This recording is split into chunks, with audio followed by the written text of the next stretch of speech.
Selamat malam Ibu Bapak, saudara-saudari yang dikasihi Tuhan. Kita bertemu kembali dalam Syafaat Malam GKI Gading Indah. Ada hal-hal yang terjadi di luar perkiraan. Itulah yang kita renungkan di dalam pembahasan Kitab Pengkhotbah pada waktu yang lalu. Malam hari ini kita melanjutkannya dengan Pengkhotbah pasal 9 ayat 13 sampai ayatnya yang ke-18. Di dalam bagian ini, pengkhotbah katakan bahwa ada sebuah hal yang mengesankan bagi dia. Wah, apaan tuh? Yaitu, ada sebuah kota kecil, penduduknya tidak seberapa.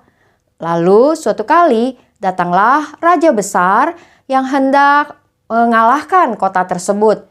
Raja besar ini membuat tembok-tembok pengepungan di sekeliling kota itu. Dan kota itu pun Kalah.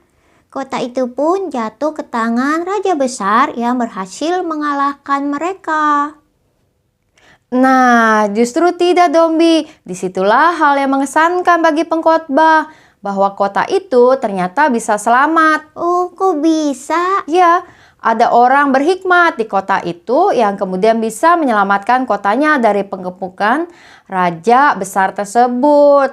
Mengesankan bukan? Iya, jadi luar biasa. Pantesan mengesankan. Nah, tapi tidak berhenti di situ, Dombi, bahwa hal yang mengesankan bagi pengkhotbah adalah bahwa ternyata jasa orang berhikmat itu akhirnya terlupakan.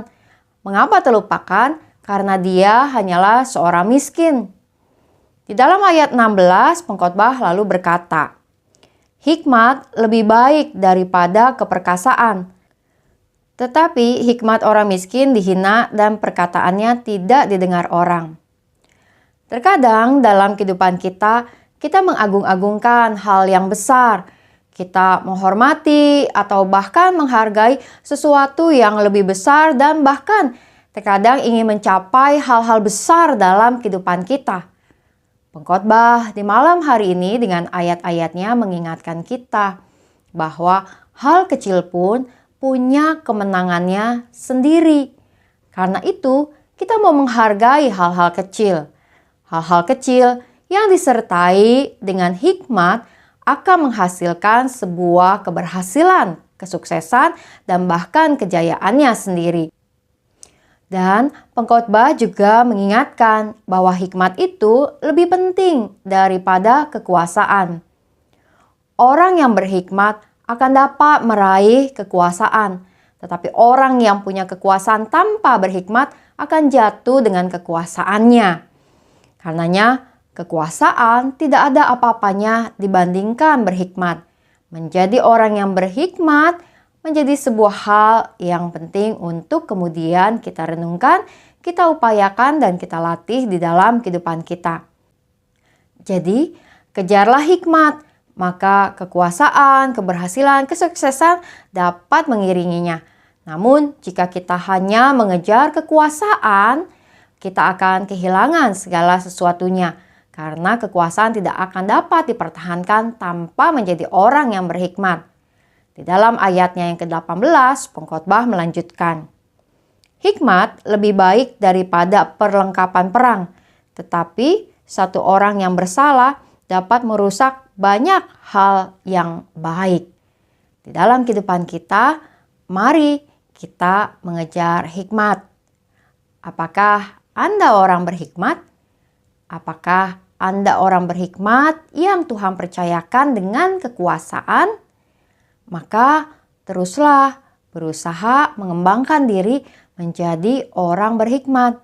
Sehingga kekuasaan yang Tuhan berikan kepada kita dapat kita kemudian jalankan dengan lebih baik lagi. Atau apakah Anda merasa bahwa Anda adalah orang kecil, tidak punya kuasa? Tak apa, yang paling penting adalah menjadi orang yang berhikmat dalam kehidupan kita. Karena dengan menjadi orang berhikmat, sekalipun kita orang kecil, orang miskin, orang yang tidak ada apa-apanya, percayalah pada suatu hari, pada saatnya kita akan melihat hikmat kita akan menjadikan kita sebagai orang-orang yang berhasil, yang sukses, menjadi para pemenang dalam kehidupan yang Tuhan percayakan. Mari kita menaikkan doa-doa kita. Kita berdoa. Allah yang Maha Kasih, kami datang ke hadapan hadirat-Mu. Tuhan, kami kembali belajar dari kitab Pengkhotbah untuk diingatkan, meraih hikmat dalam kehidupan kami. Dan Tuhan, biarlah kiranya kami dapat menghargai hal-hal yang kecil, yang sederhana, yang terkadang mungkin tidak kami perhitungkan, tetapi Engkau dapat membuatnya menjadi sebuah hal yang besar. Di dalam kehidupan yang umat-Mu jalani, Tuhan, biarlah Engkau yang memimpin dan menuntun. Berkatilah umat-Mu dengan hikmat di dalam setiap jalan hidup yang dilalui. Ketika umat-Mu punya kekuasaan, jabatan, kepercayaan, atau berbagai kesempatan-kesempatan yang besar, biarlah tetap ada di dalam hikmat yang Engkau tunjukkan.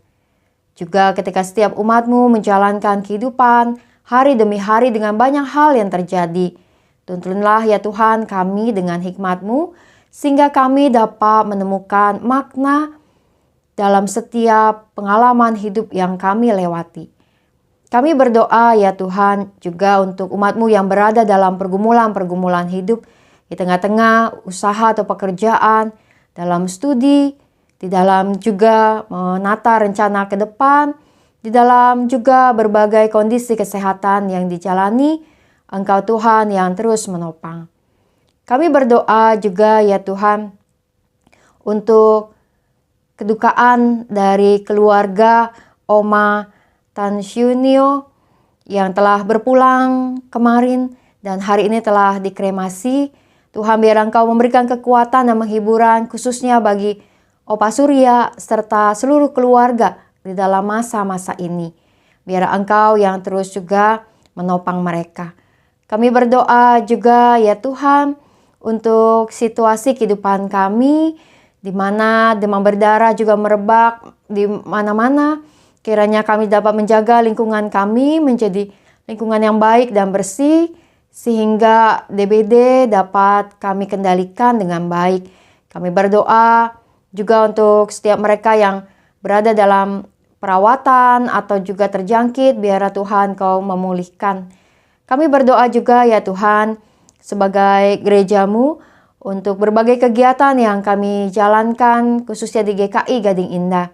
Kami berdoa untuk seluruh proses renovasi dan modernisasi lift yang ada di aula maupun juga di Gedung Gading Indah, serta juga untuk pemanfaatan rooftop, agar semua perencanaan berjalan dengan baik, dana dapat tercukupkan, dan juga seluruh peralatan yang diperlukan menjadi siap, dan seluruh proses renovasi berjalan dengan lancar. Kami membawa diri kami ke dalam tangan kasih Tuhan di malam hari ini. Engkau ya Tuhan yang kiranya terus menuntun setiap perjalanan hidup kami. Malam hari ini, biarlah kami dapat beristirahat dengan merenungkan hikmat yang Engkau berikan bagi kami. Esok hari, biarlah kami bangun dengan kesegaran yang baru dan menjalankan hari kami dalam perlindungan Tuhan. Dalam nama Tuhan kami Yesus Kristus, kami berdoa. Amin. Selamat menikmati malam hari ini Ibu Bapak, Saudara-saudari, dan salam 3S. Sehat, semangat, dan sukacita. Tuhan memberkati.